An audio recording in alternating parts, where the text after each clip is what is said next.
सांग माने आपण माने महाभारत काल रे लड़ी थिबार एक से एक वीर योद्धा के तो जानी थिबे जनता की पितामह भीष्म गुरु द्रोण कर्ण दुर्योधन अर्जुन भीम आउ भी बहुत सारा किंतु काना आपण माने जानी छन जे गोटे 16 वर्षर पिला भी थिला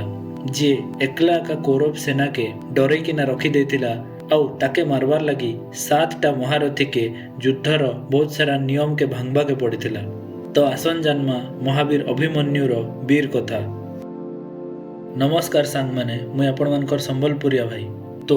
पसा खेल रे हारी सारला परे पांडव माने 12 वर्षर वनवास आउ गुटे वर्षर अज्ञातवास रे जाइथिले आउ से अज्ञातवास रो सरी जाउथिबार टाइम रे पांडव माने विराट राजार दरबार रे छद्मवेश रे रहिथिले आउ से टाइम रे द्वारिका रे माँ सुभद्रा और अर्जुन कर पुत्र जहार ना थिला अभिमन्यु से धीरे धीरे बड़ हेतिला से श्री कृष्ण आउ बलराम कर द्वारा युद्ध विद्या शिखिथिला। जेतेबेले विराट राजा पांडव मान को रियलिटी जानी पारिथिले से निजर पुत्री उत्तरा संगे अर्जुन के विवाह करवार लगी आग्रह प्रकाश करथिले किंतु अर्जुन गुटे वर्ष धरिकिना तांकर पुत्री उत्तरांकर गुरु हिसाब रे रहिथिले सेतिर लगी से राजा विराट के कहिथिले जे हे राजा राजकुमारी उत्तरांकर संगरे मोर गुरु और शिष्यर संपर्क रहिछे सेतिर लगी मुई विवाह नहीं करि पारे किंतु मोर पुत्र अभिमन्यु लगी राजकुमारींकर हाथ मागुछे। तो परवर्ती समय रे अभिमन्यु और उत्तरार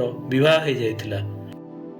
सांग माने जेतेबेले कौरव और पांडव भितरे महाभारत युद्ध होइथिला पितामह भीष्म के अर्जुन परास्त करथिले आउ सरसज्जा रे सुए देइथिले आउ ई सबु रे क्रोध रे आसीकिना दुर्योधन गुरु द्रोणाचार्य के सेनापति बनैथिले। तार परर दिन गुरु द्रोण चक्रव्यूह रचना करथिले आउ द्रोण जानिथिले जे से चक्रव्यूह के भेदवार विद्या खाली अर्जुन के एका सिखा जाइथिला आउ से टाइम रे अर्जुन के कुरुक्षेत्र रो गोटे अलगा जगह रे डिस्ट्रैक्ट करिकिना रखा जाइथिला। सारा पांडव दल भितरे हाहाकार छाई गला केजे कि चक्रव्यूह रो रचना द्वारा सारा कौरव सेना पांडव सेना के धीरे धीरे खाई जाउथिले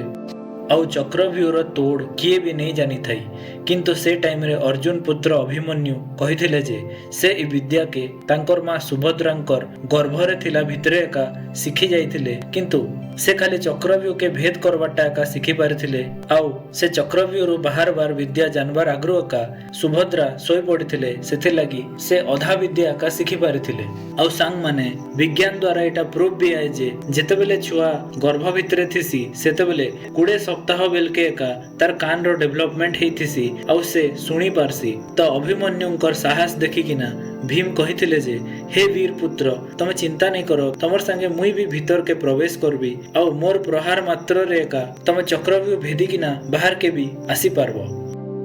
तापर अभिमन्यु साहस रो संगे चक्रव्यूह भीतर के एंटर करले और तांकर सामना दुर्योधन पुत्र लक्ष्मण कुमार संगे हेतिला। तांकर भीतर भीषण युद्ध हैला और लास्ट रे अभिमन्यु लक्ष्मण के परास्त कर देले।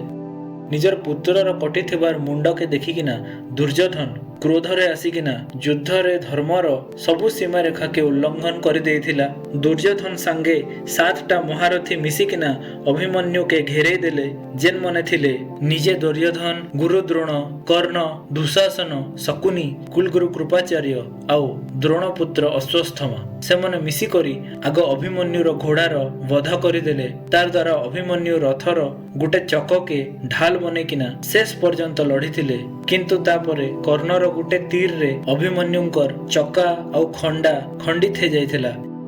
जेतेबेले अभिमन्यु निशस्त्र हे गले तांकर उपरे किछि भी दया माया नै देखैकिना 7टा रथी मिसिकिना अति निर्दय भाव रे अभिमन्युर वध कर देथिले आउ महावीर अभिमन्यु वीर गति के प्राप्त हेतिले। भीम के रास्ता रे जयद्रथ अटके किना रखी देथिले जहार द्वारा भीम भी किछि सहायता नहीं करि पारले आउ ई प्रकार रे महाभारत रो गुटे महान योद्धा 16 वर्ष रे एका वीर गति के प्राप्त कले और से दिन धर्मर सबु सीमा रेखा भांगी जाइथिला। तो आशा करू जे सांग माने ए वीडियोटा आपण मन के भल लागिथिबा और जदि भल लागला बेले सपोर्ट करबे। जय मां समलेई, जय जगन्नाथ, जय सियाराम।